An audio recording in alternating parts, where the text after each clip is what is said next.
resulta ng ating TV Patrol text poll. Ang tanong, ang mga... walang tanong. Pero oo, 83%. At ang mga hindi ay 17%. Yung tanong, sangayon ba kayong ipatupad ang forced evacuation sa pilitang paglikas sa mga residenteng nasa peligrong lugar bago pa man tumama ang nagbabadyang kalamidad? Alam mo, dyan talaga... Sabahan ng Pilipino, nagtatawa ng pa, no? Hindi. Hindi, yung mga kababayan natin, di ba?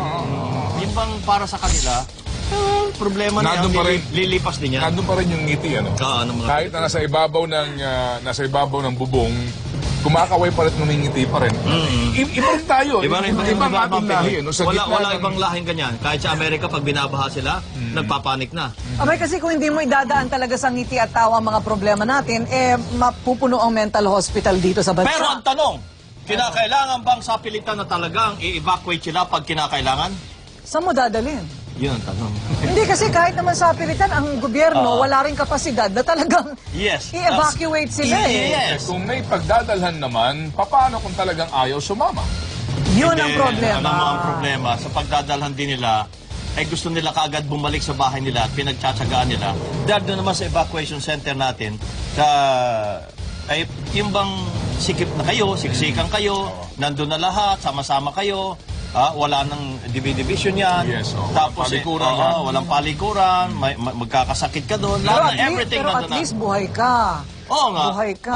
Sa Amerika yan, sa pilitan yan. Ang feeling Pero ko. nagagawa nila sa amin. Kasi merong classic na nangyari nitong weekend nga kabayan, na nilipad ng Air Force doon sa mga bubungan, no, na naandun sila. Habang nandun ng Air Force, ayaw sumama at gusto na naman magbaksak sila ng pagkain. Bagsak ka na lang. So noon nang sa pag-aakala na hindi natataas ang tubig, nung tumaas ang tubig, gustong pabalikin yung Air Force. Ay, Hindi naman pwede yun.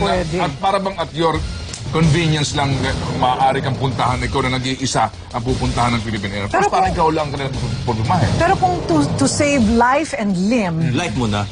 hindi ibig sabihin, sa pilitan na dapat yan. Parang sa doktor din yan Walang magagawa ang pasyente. Pero, kung talagang to save the life alam mo ang na sa gagawin. mga kababayan natin, kasi yung sapilitan, hanggang salita lang yan.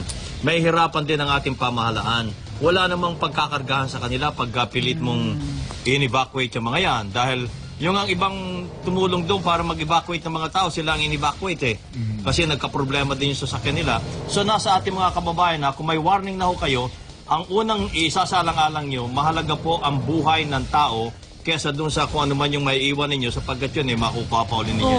Pero ang buhay ng tao, once mawala, wala na. Wala na. Pagising mo, patay ka na. Wala na. Pagising mo, patay ka na. At yan po mga balitang nakalap sa aming mas malawak na pagpapatrol. At kapamilya, 83 days na lang, Pasko na. Kami ang mga patrol ng Pilipino hanggang bukas. Sana ay huwag tayong bahain sa Pasko. Sana naman walang bagyo. Wala namang ganyan. Please Mapakain lang. tayo ng Aguinaldo. Yun. Please yun lang ang po, maganda. please lang po.